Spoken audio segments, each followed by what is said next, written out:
Next हमारा topic है calorific value. आज हम लोग पढ़ेंगे कैलोरीफिक वैल्यू क्या होता है। कैलोरीफिक वैल्यू होता है कि जब हम यूनिट मास या यूनिट वॉल्यूम के फ्यूल को जब हम लोग एक्सेस ऑफ एयर या ऑक्सीजन के प्रेजेंस में हम लोग कंबस्टन कराते हैं, जब हम लोग इसका कंबस्टन कराते हैं, दहन कराते हैं, जब इसको जलाते हैं तो टोटल अमाउंट जितनी मतलब एनर्जी निकलती है उसके टोटल अमाउंट को हम लोग कैलोरीफिक वैल्यू कहते हैं। मतलब हो गया क्या, फ्यूल का हम लोग कंबस्टन करा रहे हैं, फ्यूल को जला रहे हैं, तो जलाने के बाद जो टोटल एनर्जी निकलेगी उस एनर्जी को ही हम लोग कैलोरीफिक वैल्यू कहते हैं।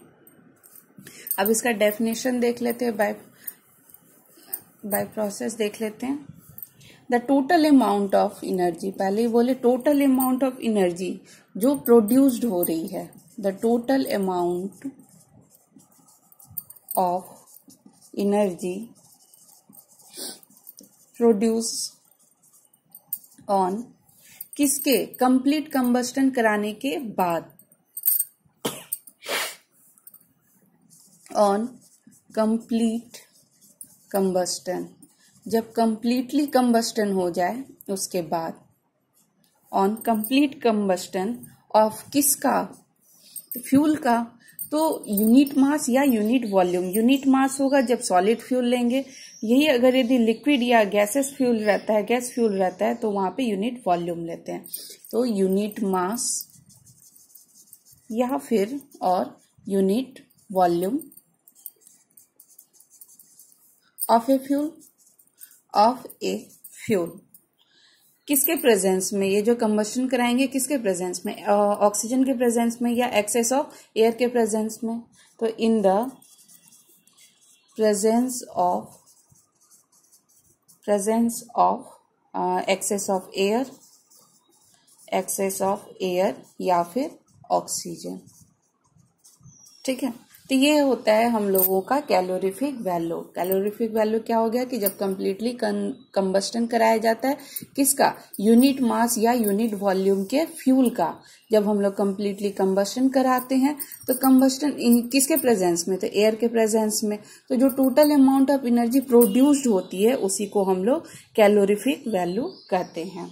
अब इसकी यूनिट क्या होती है, तो यूनिट इसका किलो जूल पर किलोग्राम होता है,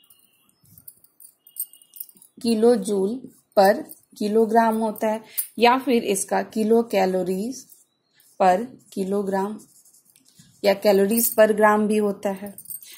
तो ये इसका कैलोरीफिक वैल्यू का यूनिट होता है। इसको अगर यदि हम कैलोरीफिक वैल्यू को इसके टर्म में अगर हम लोग डिफाइन करना चाहें तो ये क्या हो जाएगा, इसका मीन्स हो जाएगा कि 1 केजी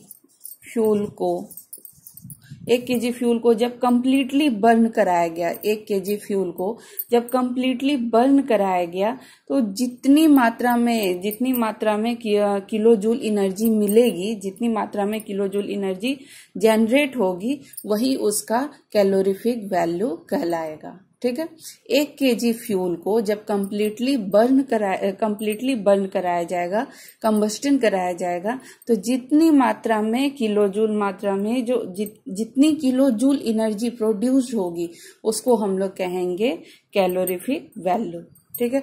अब कुछ एग्जाम्पल देख लेते हैं कि इसकी कैलोरीफिक वैल्यू कितनी होती है। तो अगर यदि हम देखते हैं यहाँ पे कैलोरीफिक वैल्यू देखते हैं, इसको लेते हैं किलो जूल पर किलोग्राम में। तो सबसे पहले अगर यदि काउ डंग का देखते हैं, इसका जो होता है ना 6000 से 8000 होता है। इसकी कैलोरीफिक वैल्यू जो है काउ डंग का 6000 से 8000 होती है। यही अगर यदि हम वुड की बात करें, लकड़ी की बात करें, तो ये 17000 से 22000 तक होता है। वुड की बात करें और कोल की बात करें तो ये 25000 से 33000 होती है।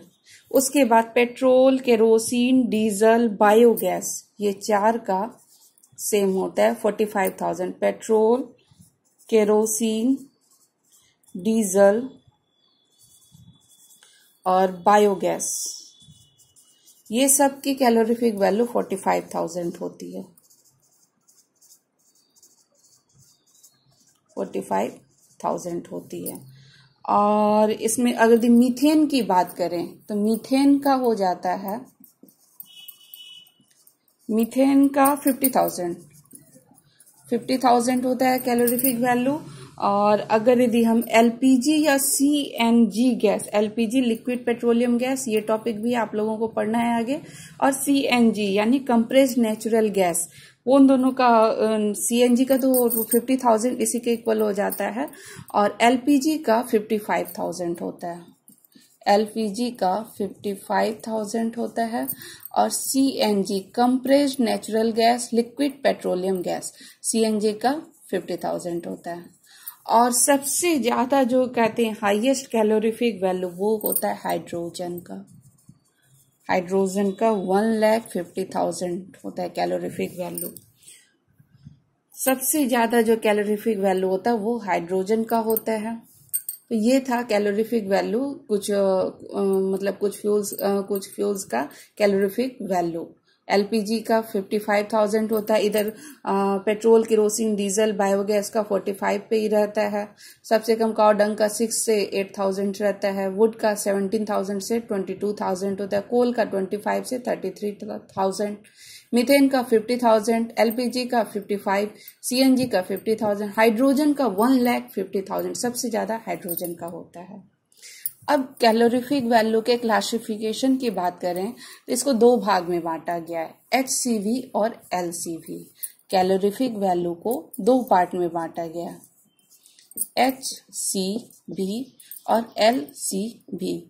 एचसीवी हो गया क्या आपका higher calorific value, higher calorific value, और एलसीवी हो गया lower calorific value, lower calorific value. ठीक है, इसको और भी एक नाम से पुकारते हैं, इसको ग्रॉस कैलोरीफिक वैल्यू भी बोलते हैं, ग्रॉस कैलोरीफिक वैल्यू भी बोलते हैं, और इसको नेट कैलोरीफिक वैल्यू भी बोलते हैं, कैलोरीफिक वैल्यू भी कहते हैं, यानी जीसीवी कहते हैं, इसको एनसीवी भी कहते हैं, इसको जीसीवी भी कहते हैं। अब कैलोरीफिक वैल्यू को दो पार्ट में बांटा गया, हायर कैलोरीफिक वैल्यू और लोअर कैलोरीफिक वैल्यू। तो ये दोनों होता क्या है, तो पहले हायर कैलोरीफिक वैल्यू को देखते हैं। सेम डेफिनेशन, कैलोरीफिक वैल्यू का ही डेफिनेशन आता है, यहाँ पे थोड़ा सा बस अंतर हो जाता है लास्ट लाइन का। अगर यदि हायर कैलोरीफिक वैल्यू देखें, हायर कैलोरीफिक वैल्यू, तो यहाँ पे क्या होता है, हायर कैलोरीफिक वैल्यू की अगर यदि बात करें तो कंप्लीटली कंबस्टन कराया जाता है, कंप्लीटली कंबस्टन के बाद जो एनर्जी निकलती है उसको हायर बोलते हैं। लेकिन यहाँ पे क्या होता है कि कंप्लीटली कंबस्टन कराने के बाद कुछ जो है बाय प्रोडक्ट्स भी बनते हैं, कुछ क्योंकि कंबस्टन करा रहे तो कुछ बाय प्रोडक्ट्स भी बनेंगे, तो उनकी भी कैलोरीज, उनकी भी एनर्जी को काउंट किया जाता है, उनकी भी एनर्जी को काउंट कर लिया जाता है। इस कारण इसको, जिससे क्या होता है कि आपका जो कैलोरीफिक वैल्यू रहता है वो थोड़ा बढ़ जाता है, इसलिए इसका नाम हायर कैलोरीफिक वैल्यू रखा गया है। और इसकी डेफिनेशन देखें तो the amount of energy same रहेगा, the amount of energy,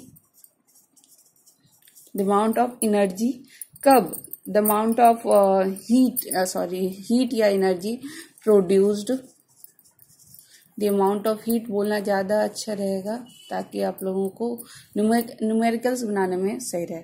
the amount of heat produced by, कब, completely combustion, produced by completely combustion, किसके, ऑफ ए यूनिट मास या यूनिट वॉल्यूम के फ्यूल का, यूनिट मास और volume, unit volume का, of a fuel का, unit volume of a fuel का, किसके प्रेजेंस में, in the excess of O2, in the excess of O2 and the, और एक लाइन ये वाला ऐड हो जाता है, एंड द बाय प्रोडक्ट्स जो भी बाय प्रोडक्ट्स कहने का मतलब हो गया कि यहाँ पे CO2 स्टीम या वाटर वेपर जो बनते हैं उनको भी अगर यदि कूल करके उनके भी एनर्जी को काउंट कर लिया जाए। And the by products steam या वाटर वेपर जो भी रहते हैं, लिख देते हैं स्टीम या वाटर वेपर, स्टीम या वाटर वेपर आर कूल्ड, उनको ठंडा कर लिया जाता है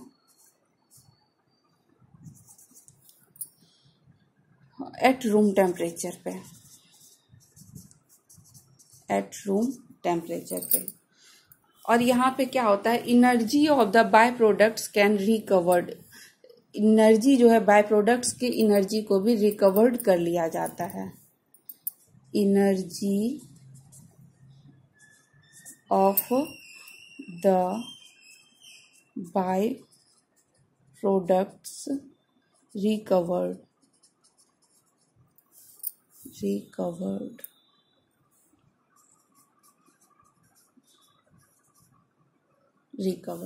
यहाँ पे क्या होता है, कैलोरीफिक वैल्यू का ही सेम डेफिनेशन आता है, अंतर बस इतना रहता है कि इसमें जो है आपका जो बाय प्रोडक्ट्स था यानी स्टीम या वाटर वेपर था उनके भी एनर्जी को जो है हम लोग कूल करके ठंडा करके उनके भी एनर्जी को ऐड कर लेते हैं। तो ये कहलाता है इसका हायर कैलोरीफिक वैल्यू या फिर इसको ग्रॉस कैलोरीफिक वैल्यू भी कहते हैं। ठीक है, इसमें जो बाय प्रोडक्ट्स बनते हैं उनको क्या कर लिया जाता है, कूल कर लिया जाता है। और कूल करने से क्या होता है, ठंडा करने से क्या होता है कि उनकी भी एनर्जी इसमें उनकी भी एनर्जी को काउंट किया जाता है। और एनर्जी काउंट करने से क्या होगा, जो कैलोरीफिक वैल्यू रहेगी वो क्या होगी, उसमें थोड़ी सी बढ़ोतरी हो जाएगी, हाई हो जाएगी, इसलिए इसका नाम पड़ा था हायर कैलोरीफिक वैल्यू। और इसको ग्रॉस कैलोरीफिक वैल्यू भी बोलते हैं। अब दूसरा देखते हैं एलसीवी किसको बोलते हैं, लोअर कैलोरीफिक वैल्यू को। लोअर कैलोरीफिक वैल्यू इसको कैसे बोलते हैं, इसका भी सेम वही डेफिनेशन रहेगा, बस यहाँ पे क्या रहेगा, बाय प्रोडक्ट्स की एनर्जी को यहाँ पर हटा दिया जाता है, उसको काउंट नहीं करते हैं। तो the amount of energy produced by completely combustion of a किसका, यूनिट मास या unit volume of a fuel in the excess of oxygen कह दे या फिर in the excess of air कह दो, and in the excess of air. यहाँ पर तो तीनों का डेफिनेशन सेम रहेगा, बस लास्ट वाले लाइन में थोड़ी सी चेंजिंग आती है। And excess of oxygen. और यहाँ पे क्या होता है, द बाय प्रोडक्ट्स, जो भी बाय प्रोडक्ट्स हैं वो स्टीम या फिर वाटर वेपर हैं, and the by products of the combustion के द्वारा जो बाय प्रोडक्ट्स बने थे उनको क्या कर दिया जाता है, बाहर जाने दिया जाता है, उनको हटा दिया जाता है। Are allowed to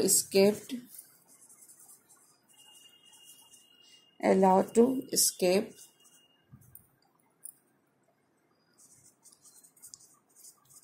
in the environment।